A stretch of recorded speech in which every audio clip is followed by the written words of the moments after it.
We want you to adore the contrast. We all do. Some of you might say, well, sure, Abraham, you adore our contrast. Our contrast on which you get expansion. I think I get why you would like our contrast. We do. But we've come to help you like it too. We want you to understand that when contrast causes that expansion, that the most joyful experience of life, whether it is us living it or you living it, is moving into that new expansion. And we do it fast and quick. We do it instantaneously, and you can too. You don't have to linger in a justifying attitude. You don't have to explain to anyone why you would prefer that over this. But you do have to stop beating the drum of what you do not want, which was the catalyst that gave birth to the expanded version of you. We have a piece of knowledge that we also want you to have, and that is, while you are the creator of the physical trappings that surround you, you are the creator, attractor of every bit of that. The most important thing that we want you to understand is that you are the creator of you. And you are more than the you that you have been taking credit for. You are the creator of the expansion of that which is you. Now, don't get us wrong. We're in this together. In other words, the non-physical version of you is in on this too. But you are the pioneer. You're out here on the leading edge. You're sifting through the big time contrast, and you're coming to the new conclusions. And when you do, we choose the new conclusion that you have arrived at while you linger. And it is our desire that instead of lingering over there in the out of the vortex dumb, that you come with us, that you come more readily, that you tune yourself to the frequency of who you really are, that you tune yourself to the frequency of your furthest most expanded conclusions and desires, so that you can, while you're in these physical bodies, live the exhilaration of keeping up with who life is causing you to become. The balance of your planet is in good hands. So we're not having this conversation because your world needs to be saved, or your planet is in peril, or you'll be in trouble if you don't hear this. You're all doing just fine. It's all working out great. Really, it is. With one small exception, and that is you as humans are not nearly as joyful as you meant to be. Not nearly as joyful as you meant to be. You said, I am source energy. A part of me will come forth. I will explore contrast, and I will come to new decisions. And when a new decision is born out of me, I will feel the birthing of it and a momentary feeling of enthusiasm. And then I will use all of my determination and my willpower and my ability to focus in the direction of my newfound expansion. And I will train myself into the frequency of that until that is my normal vibrational offering. And I know that law of attraction, as it always does, will wrap itself around me with cooperative components that are equivalent to the vibrational stance that I learn and practice and achieve. That's what you said. And you said, and the best part of it. Let's see, what's the best part? Being born? No, not really. Sifting through the contrast? No, not really. Giving birth to a rocket? Maybe, but not so much. The very best part of it is having expanded and knowing that I've expanded because I can feel that I'm not up to speed with my expansion, and then doing something about changing my thought until I get in the groove of the expansion, and then feeling myself be drawn by law of attraction into the cooperative component of the vortex of creation. That's the best part, you said, again and again. And you know that because you're always looking for adventure. You love that thrill of coming into alignment. You adore the feeling of relief. You tense and agonize against negative stuff. In other words, you know that you want to feel good. The reason that you want every single thing that you want, there's no one who wants anything for any other reason than that they believe they will feel better in the having of it. And we want you to understand that it's not the having of the thing. It's not the having of the girl. It's not the having of the boy. It's not the having of the relationship. It's not the having of the car or the empire or the job or the money. It's not the having of those things that you are creating that makes you happy. It's the having of the vibrational alignment with who you are. A woman said to us one day, Abraham, my lover left and now I'm sad. And we said, no, you're not. And she said, to be clear, my lover left and now I am very sad. And we said, no, you're not. People don't always speak what they're thinking. But what she was thinking is, you crazy ghost. Can't you hear what I'm saying? I was not sad. Then my lover left. Now I'm sad. I'm sad because my lover left. But we wanted her to understand all sadness comes from holding yourself apart from the most expanded version of you. In other words, we wanted to explain to her that that relationship had caused her to create a vibrational version of a relationship, and that as she was focusing upon this man walking out of her life, she was focused in opposition to this relationship that she had carved out. That man was never the lover of her dreams. He was just a temporary filler for the lover of her dreams. But the reason she was sad, nevertheless, was not because he had walked out the door.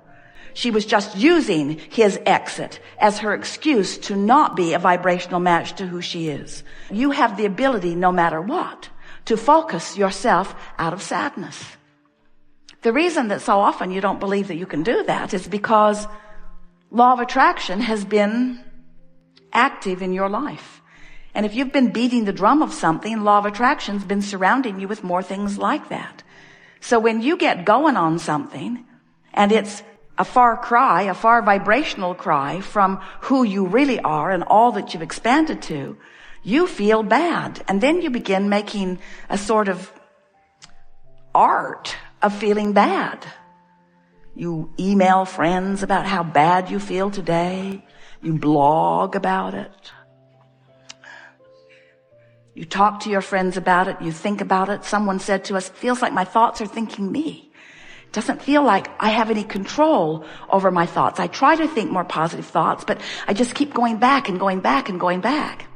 And that's really what we're going to talk about here today. We want to show you how, if you stop doing that thing you do that's holding you apart from who you are, you'll move easily back to who you are. You don't have to. In fact, it's not even possible. It's certainly not a good idea to take something that's really bothering you, and in the middle of it really bothering you, try to talk about it in a shiny, brighter, fluffier way. Because the more you try to do that, the more it will just backlash, and the more you will defend your negative position. We want you to understand that just like the cork will bob on the surface of the water, oh, you can hold it under the water, but when you let go, it will bob right back up there. We want you to understand that you will bob right back into your vortex when you cease beating the drum of things that hold you in a resistant vibrational attitude. So you have the idea of this. You sense that we are calling this vibrational state of being where all that you have become has assembled with all cooperative components. And we are referring to this as your vortex of attraction, your vortex of creation. This vibrational environment where the future manifested version of you and your life resides. But when we stand in this vortex, knowing that version that you've put there, it's not future for us, because we are vibration, it's vibration, we see it clearly, it's now. It is present tense. What's in your vortex, what you've expanded to, is present tense. You know how you're here today, and there are people in Hawaii, there are people in Hong Kong and Australia, and they're all calling it a different time. Some of them are even calling it a different day. The Australians think it's tomorrow.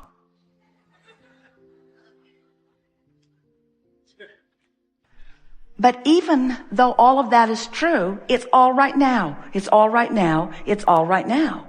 If you call them on the telephone, you're going to have a now conversation. Well, there's a little lag time. few seconds. Real time is happening now. Now. What we want to help you to feel in the way we know it to be is that this vortex of creation is now. It's now. Your financial abundance is now.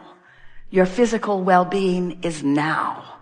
The relationship of your dreams is now. It's now. And when you try to find the feeling of that, what does it feel like in my prosperous world? What does it feel like in my vital and healthy body? What does it feel like in my relationship that wraps round me and through me as the two of us expand together? What does that feel like? As you reach for the now feeling of that, then you are present tense too. And we just want you to know, you practice that present tense until it is most dominant. You practice that present tense feeling of relief and exhilaration and adventure. You practice that present tense, real time, vibrational feeling that emanates an emotion of well-being within you. You practice that and make it your own. And those manifestations must become instantaneous, real time too. By law, it must be. It's easier for us because we stand in the vibrational realm. And we have a longer memory also. We know that everything that you see around you that is already manifested was a vibrational creation first. And so vibration has been present tense reality for us for so long that we just don't get it why you ever worry when you've launched a rocket about anything, because it's for sure it's going to happen. It's for sure it's going to happen. But there are so many people that hold themselves in a vibrational tension of unworthiness or unhappiness that they prevent themselves from being the vibrational match to it, so they don't get to be there where the manifestation is. They deprive themselves of their own dramatic and powerful creation. But you are here wanting to be deliberate creators. And we want you to be deliberate creators because creating by default is no fun at all. Oh, you create. You can't help it. You sift through contrast, you launch rockets, the larger part of you becomes it, and the next version of you born into physical will embody it. In other words, you get to continue to expand. But it was your plan to do it real time. And it was our plan to remind you of that. So, the only difference worth mentioning between you as you abide here in your physical body and your inner being who dwells in this non-physical vortex of creation. The only difference worth mentioning between the physical you and the non-physical you is that the non-physical you has trained itself vibrationally to the point that there is no resistance present in the energy that would be discernible by you.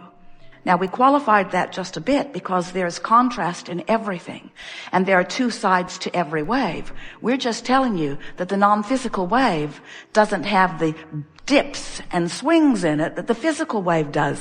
That's why we label you leading edge. You're sifting through greater contrast, but as a result of that, you're coming to bigger conclusions. You're making more happen through the life that you're living.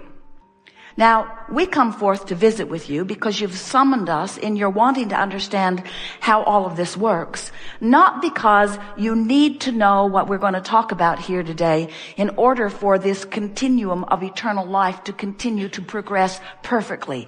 It will do that whether you know what you're going to come to know today or not. In other words, you're going to sift through contrast because you can't help it.